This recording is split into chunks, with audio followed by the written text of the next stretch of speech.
Alors, bonjour à toi qui écoute ce message.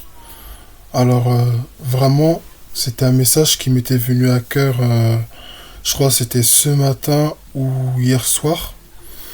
Et vraiment, la pensée, euh, c'était vraiment une pensée qui était vraiment destinée à ceux qui accompagnent leurs parents dans le ministère. C'est-à-dire, pour ceux qui ont grandi ou non dans une famille chrétienne. Et leurs parents étant venus dans le Seigneur ou étant dans le Seigneur déjà, euh, en fait, en tant qu'enfant, vous avez voulu accompagner vos parents et vous avez vraiment eu à cœur de les accompagner, de les encourager, de prier pour eux, de vraiment les soutenir dans le ministère. Et vraiment, la pensée que j'avais pour ces personnes-là, c'est vraiment de ne pas oublier de penser à votre propre destinée. Pourquoi? Parce que souvent, en fait, quand on a des parents qui sont déjà dans le ministère, quand on a des parents qui servent à l'église, pas forcément pasteurs, hein, mais peut-être que les parents, des fois, sont chantres, ou ils sont pasteurs aussi, pourquoi pas, ou bien ils occupent une tâche, quelle qu'elle soit dans l'église.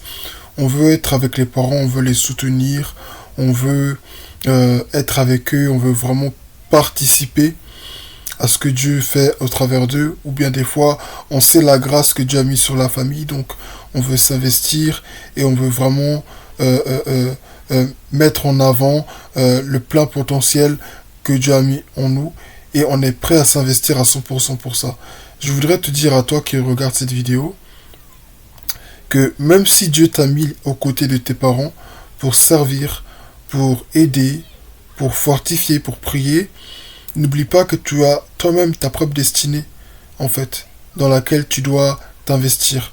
Tu as ta propre destinée à toi. Tu as ta propre destinée à toi et je voudrais vraiment t'encourager à faire ce que Dieu t'a appelé à faire. Dans la Bible, bon, c'est peut-être un autre contexte, mais je vais l'utiliser quand même. David voulait bâtir un temple pour Dieu. Mais le Seigneur lui a dit, ce n'est pas toi qui bâtiras ce temple parce que tes mains sont pleines de sang. C'est ton fils Salomon qui va bâtir ce temple-là. Donc, nos parents peuvent avoir euh, un appel sur leur vie. Ils peuvent faire des choses pour Dieu. Mais en tant qu'enfant, nous avons une destinée qui est tout autre que celle-là. Même si cette destinée peut s'inscrire aussi dans la continuité de leur mission, dans la continuité, parce que des fois, en tant qu'enfant de pasteur, euh, des fois, on sait, des fois, vous savez, bon, moi, je suis pas enfant de pasteur, mais en tant qu'enfant de pasteur, souvent, on peut être amené à croire, ou du moins à penser que, ben, euh, comme mon père est pasteur, quand mon père mourra, quand ma mère partira, c'est moi qui vais la succéder dans le ministère. Mais ce n'est pas toujours le cas. Dieu peut t'emmener à faire quelque chose de complètement différent. Dieu peut ne même pas t'appeler, toi aussi, au ministère pastoral. Ton père peut être pasteur et toi, tu peux bien ne pas être appelé à être pasteur. Ta mère peut être chantre et toi, tu peux bien appeler à ne pas être chantre, même si dans la famille, tout le monde chante. Mais il est possible que toi, tu sois celui ou celle qui ne chante pas. Peut-être que tu vas peut-être destiné à l'enseignement, être destiné à autre chose, mais pas forcément à faire la même chose. Alors, je t'encourage vraiment à te rappeler que tu as une destinée et je t'encourage à t'investir pleinement dans la destinée à laquelle Dieu t'a appelé. Alors c'est vrai que ça peut sembler flou, ça peut sembler trouble, ça peut sembler petit, mais dans la continuité de la vidéo que j'ai fait hier ou avant-hier, qui est vraiment commence, encore une fois, je t'encourage à commencer, à regarder de plus près ce que Dieu a mis en toi. Peut-être bien que tu es déjà dans ton appel d'une certaine manière, mais qu'est-ce que Dieu veut faire spécifiquement? Peut-être que tu ne le sauras pas encore, mais je t'encourage juste déjà dans un premier temps à te rappeler que tu as toi aussi ta destinée, tu as toi aussi un appel.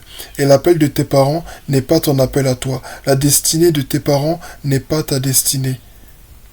David avait sa destinée et Salomon avait sa destinée. On a vu comment David s'est battu, on a vu tous les ennemis que David a chassés, tous les ennemis contre lesquels David a eu à faire face.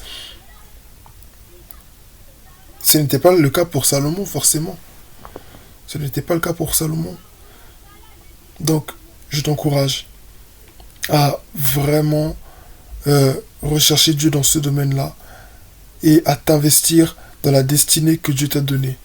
Que Dieu te bénisse et surtout très bonne journée ou très bonne soirée à toi. Que Dieu te bénisse.